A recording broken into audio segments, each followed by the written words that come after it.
him a warm welcome as he comes.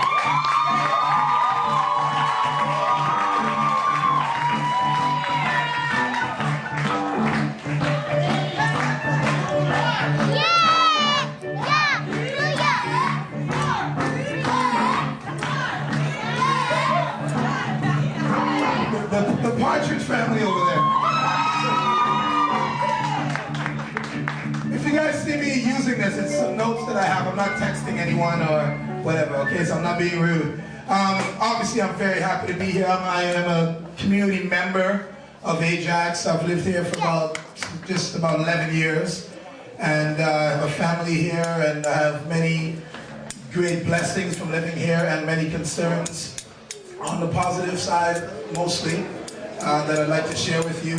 But, you know, we're here about young people, and I have the great fortune of using my quote-unquote celebrity status to motivate young people internationally, here in Canada, in the US, and the Caribbean as well. And it's really, really important to me that I share with young people the vision and the opportunities I had, and that I recognize first and foremost in myself before I was able to implement them to contribute to who I am now as a family person and a community person and as a corporate citizen here in Canada. And you know, a lot of people who spoke earlier referenced some really key things in terms of all of the things that are going on in Ajax from a community standpoint and how those things can contribute to you young people as you move forward in your lives. Now, Joe Dixon, before he left, his bride, as he referred to her, his wife asked me how long I've been in the music business, and my bio just referenced that I've been in it for 25 years. What you guys need to understand is that when I was a young person, I was an athlete, I was a student, I was a lover of music, I was a lover of people. And I worked with young people. The first job I ever had was working with recreational parks in Toronto, working with young kids in the summertime on playgrounds. So I received a lot of joy from that.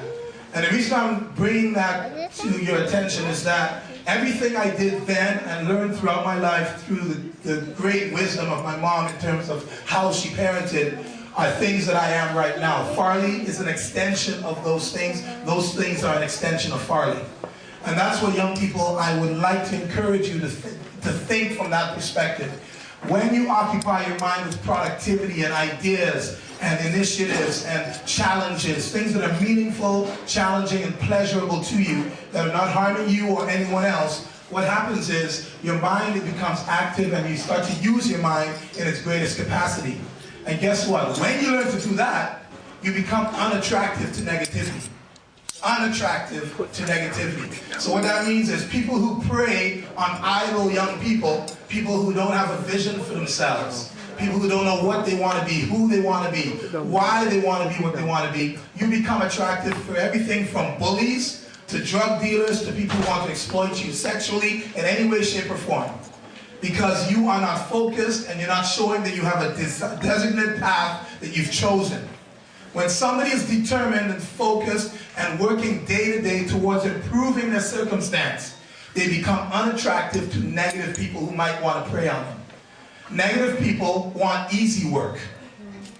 They want easy work. They want to convince you to do wrong things, but they're not going to put a whole lot of time into that. So what you have to do, the best way to make it really difficult for the people with negative intentions to prey upon you is to show how positive you are about yourself. Now, how do you go about that? The simple way to go about that is to get to know yourself as early in life as possible. And that's what I was very fortunate to have to my avail. I had a mother who was very wise in terms of all the things that she introduced to her children. There were 4 of us. Well, my mom introduced me to travel. I now travel. Last year I traveled 320,000 miles. I love to travel. She introduced me to music. I'm in the music business. I feed my family from the music business. She introduced me to sports. I coach my daughter's soccer team, my son's basketball team, and I help other sporting endeavors survive, etc., etc. She introduced me to the idea of communicating with people and sharing and being empathetic, and I work in a community capacity, day to day. And all these things I do, I love to do. So the beauty of it is when people say, Farley, what do you do for a living?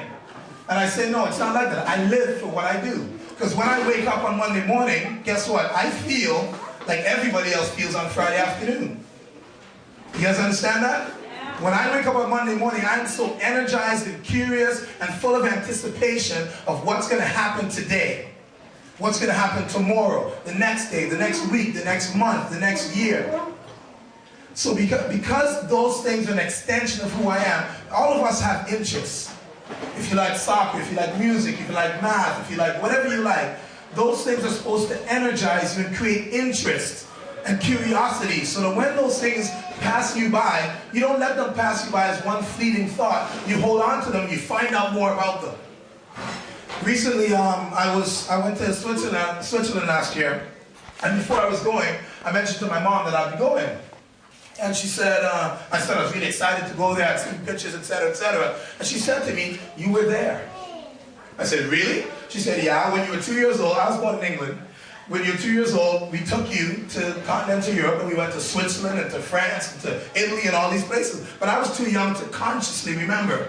But I understand that those opportunities that my mom made available to me created little seeds of curiosity in my mind and my heart and my passions to say to myself, okay, I want to go to Switzerland, not realizing that that seed was already planted many years ago." So what I'm saying is, if we hold on to these circumstances and memories and opportunities and recognize the value, and the only way to recognize the value is to recognize what exactly turns you on that is positive for you and for the people around you. That's the key. So if something motivates you to ask a question, why is it I'm so much into, not just playing video games, but I want to know how they work. Who designed this? Right? You say to yourself, okay, that's an interest that I might have. You go and you find out about it. We now have so many sources for information, the premier one being the internet, of course, but every adult in this room, right, can lead you to some path of discovery in any area of interest you might have.